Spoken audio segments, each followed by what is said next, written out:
If you've started a side hustle, but you've been burying your head a bit in the sand when it comes to things like accounting and tax, then fear not, because I'm going to show you how to easily get on top of all of that sort of stuff today with Xero. And I'm going to tell you how to get Xero for just $3.50 a month.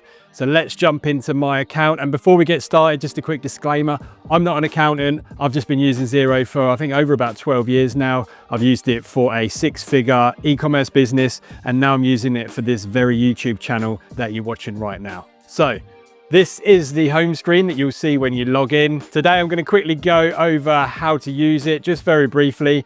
I'm going to touch on GST, whether you need it, how to actually account for that. I'm going to show you how to add your accountant so that when it comes to tax time, you can easily just add your accountant and they can just log in and do all the tax returns for you. I'm going to show you how to send invoices if you need to send invoices to people.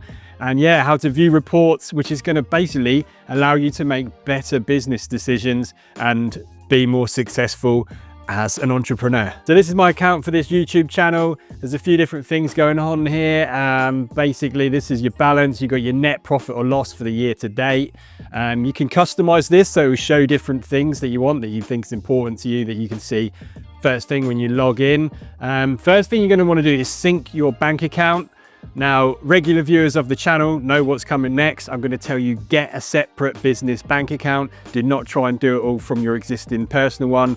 They're free. Pretty much every big bank offers a free version of a business bank account. You just need an ABN and it'll be really easy to set up. So the first thing you're going to want to do is sync your bank account so that all your transactions automatically feed into Xero. So you'll need to go to accounting and then bank accounts and then click add bank account. As you can see, you've got all the big ones here. If it's not there, you can search for it. So select whichever bank your business bank account is with.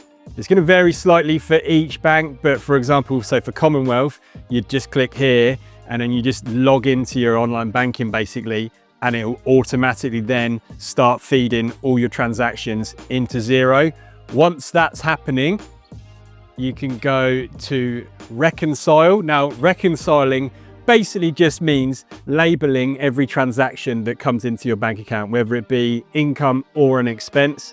So let's have a look at a few of mine. I've got 24 outstanding transactions that I need to reconcile. So let's just go through a couple of examples right now. You can see there's one here from Officeworks. So you can just put who it was. So Officeworks, what it was. Now, I know this was for some printing that I had done. Now, see, I put it there as printing and stationery. I'm not actually going to select that. I've added an extra chart of accounts called background or backdrop expenses. So basically, whenever I've spent money on plants or like anything that goes in the background of a video, I reconcile it under this account. So I'm going to click OK. And that gets rid of it. So you just need to go through and do that for each one. As you will see, Xero is pretty smart at recognizing what transactions are. So for this one here, it was a small 45-cent fee from NAB. It knows it's a bank fee. It's already sort of filled in the details. We can just click OK. Here, GoDaddy, it's recognized it's for website and domain. It's a domain cost. It's already pre-filled it, so we can click OK. As you can see here, it learns a lot of them, right? So it's really quick to go through and do this. If there's any that it hasn't learned, you can actually set up these sort of auto reconcile rules manually. And to do that, you go to accounting and then bank rules. This is quite advanced. You definitely don't have to be doing this, but it's just a good idea to show you how you can make things quicker. You can click add a new bank rule. And then, for example, you could put if any text field contains, say, GoDaddy, then you can tell it to call it a domain fee and put it under the account website domain fees, right? And then you go down, click save. Then when you go to reconcile it, that should already be there. So yeah, that's pretty much it for reconciling. You sort of go through, I do this sort of once a month, just go through and make sure everything's coded. And then when this list is empty, just check that the balances match and you're all good. Another thing you can do here, if you choose to, is you can actually upload receipts and invoices. to each account transaction. If you want to do that, that's completely optional. As long as you're keeping the receipts somewhere, that's fine. But if you want to keep it nice and organized all in one place, Xero offers that in a very easy way for you to do. Now, all of these accounts that you're seeing on the drop downs, or most of them, come as standard with Xero. So when you open a new account, these are pretty much all going to be their cost of goods sold. So if you're importing for a Shopify store, for example, cost of goods sold, you got advertising, bank fees, cleaning, pretty generic. I actually went and added some of my own. So to do that, you go to accounting, chart of accounts, add account. Now, the reason I did this is because as standard, you have a sales account within Xero, right? So I think it's 200, and you can just put all sales under that. So for example, let's say you've got some income. Okay, so this is some YouTube income, right? So AdSense, let's say I hadn't pre-filled it. So normally you'd just go, right, sales, put it in there. But I actually added some custom accounts because I wanted to differentiate between Google AdSense, affiliate revenue, and sponsored videos. So I created some new accounts for that. So now when you go down to it, you could do it as affiliate revenue, or if it was a sponsored video, like someone said, hey, I'm just going to pay you to make a video, then I'd do it as that. Go one step further, and I'm sorry if this is seeming overwhelming, it's really not. You don't even have to worry about this if you don't want to. But I've then made a custom chart of accounts watch list on my homepage. So as soon as I log in, I can see, right, and it just gives you that extra insight into where your money's actually coming from. So I can see the split between AdSense revenue, affiliate revenue, and sponsored video revenue. That's something you may want to do. For example, if you have a shop, you might want to differentiate between online sales or like sales at trade shows or market stalls, things like that. That's always an option for you there, as long as you set it up properly so that it gets accounted in the same way, like it's still deemed as income. And whether you need GST or anything like that. On the topic of GST, you don't need to register for GST unless you're making, or you expect to make, $75,000 per financial year in Australia.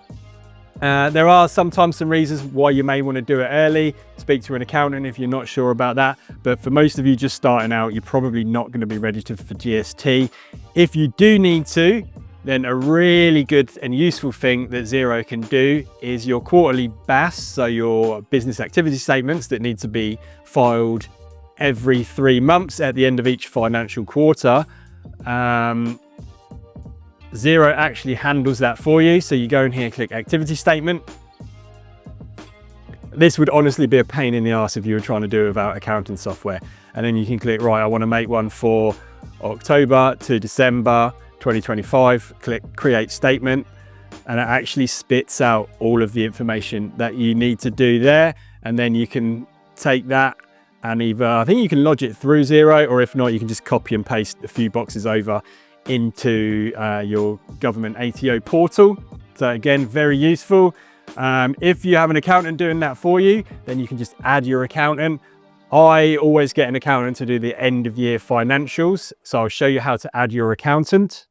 So you just click up here to your username, then click settings, then users, and then just click invite a user. Put your accountant's details in there, put their email address, send the invite. That means then once you've reconciled your accounts in Xero at the end of the financial year, just email or ring your accountant and say, hey, it's ready. You know what to do. They log into your Xero account, do all their bits. And honestly, they'll love the fact that you've got Xero and you're not just handing over a shoebox full of like receipts and some bloody work on paper. Do you know what I mean? They're going to absolutely love it. It may even be cheaper. I imagine if you tried to just give them a big mess and say, do my tax return, they're going to charge you more because obviously it's going to take longer and it's going to be a pain in the ass. And they're going to be like, what have you done? So that's that. Added accountant, sending invoices. That's going to be really useful for some of you, especially if you're in like a service-based business or even in a product-based business. If you're like, let's say you're wholesaling to other retailers or things like that. So to do that, you come up here to sales and then invoices. This is what your template's going to look like. Now that looks decent, man. I used to make these on like, you know, Microsoft Word or whatever, and they just look terrible. Here, it just looks great. It's already all done for you. You can add your logo up there, change your mailing address, whatever you need to do, ABN, all your details. Here you go, look, Brandon Styling. So choose your logo, upload your logo. So let's chuck that in there, and there you go. You see, it's just chucked my logo up there. So that's going to be really easy for you to do. Then once you've got that set up, go to invoices, new invoice, and then you can just put who the contact is, the issue date, when it's due, invoice number, reference, what you actually sold them, and then you can set up online payments. I've not done that. It's probably fairly straightforward. I don't know, but I imagine it would be. And then click approve an email, and that will email it to your customer, and then they can either do a normal bank payment like they normally would, the old school way, or they can just pay you online.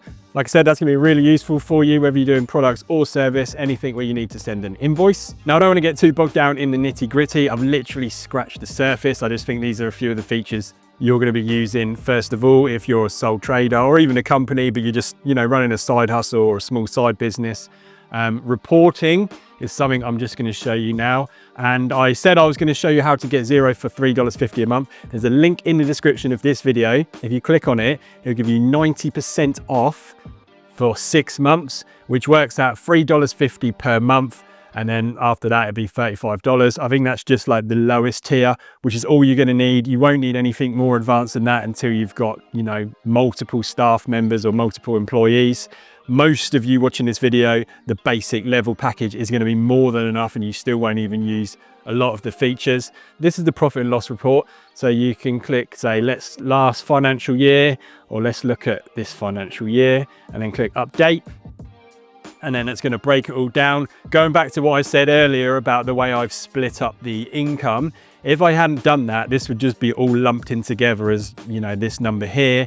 But because I've split it up, I can clearly see, okay, right, so, you know, X amounts come from affiliate revenue, X amounts come from sponsored videos, and then YouTube AdSense. So it just makes it easier to see. Ultimately, what you want to be doing, this isn't just about being sort of legal and getting your taxes done. You also want to be able to use it as a tool to see how your business is performing and spot trends and how you can improve and make better business decisions, right? Before I sort of got my head around all this side of things, it was just, you're sort of blinded, right? For a YouTube channel, it's not as important, it's just very convenient. But for something like an online store, a Shopify store, you're mad if you've not got something like this set up.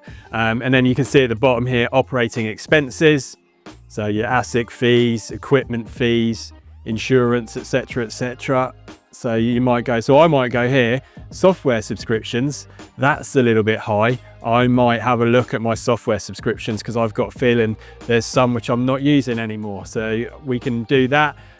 You've got wages and salaries there, only because I've set this up as a company. So I actually have to pay myself a salary and do, you know, PAYG withholding, everything like that. And then at the bottom, you've got your net profit. It's not much, but it's not bad considering I've been paying myself a small salary. The other useful report you're gonna like is your balance sheet. Basically, because just because you've got cash in the account, that's not always a true picture, right? Because you might owe money. So you're gonna have it all on here, all this sort of stuff. Like I said, I have to pay myself a salary and things. I'm definitely not going to go into payroll right now, but if you want to do, if you are a company and you want to pay yourself outside of paying yourself dividends, and there's a couple of other ways, but generally if you want to pay yourself a salary, you have to do what's called single touch payroll, as if you're like an employee of the business. Xero makes it way easier than it would be if you weren't using an accounting software. I'm not going to go into any more detail on that, but everything you need is in there. If it feels intimidating, like you don't know what's going on here, I have just whizzed through this today. I promise you it's not as complicated as you think. When I first started trying to learn this stuff, I was like, oh, what the hell is this? I cannot be bothered. Almost to the point where I thought about, I just can't even be bothered to run a business because this side of things is such a pain in the ass. I promise you it's not. You don't need to know everything straight away. I still don't know half the stuff probably, but over time you will gradually sort of go, oh yeah, and it'll click into place. Don't be put off, you will get the hang of it. If you want to watch some more videos about how to set up a business in Australia, how to register a business name, things like that, or even, insurance and all that sort of things, watch one of the videos on the screen right now. If you found this useful and you want to say thanks, and you want to buy me a beer, unfortunately you can't, but you can like and subscribe, and I will really appreciate that. Thanks a lot, guys, and I'll see you next time.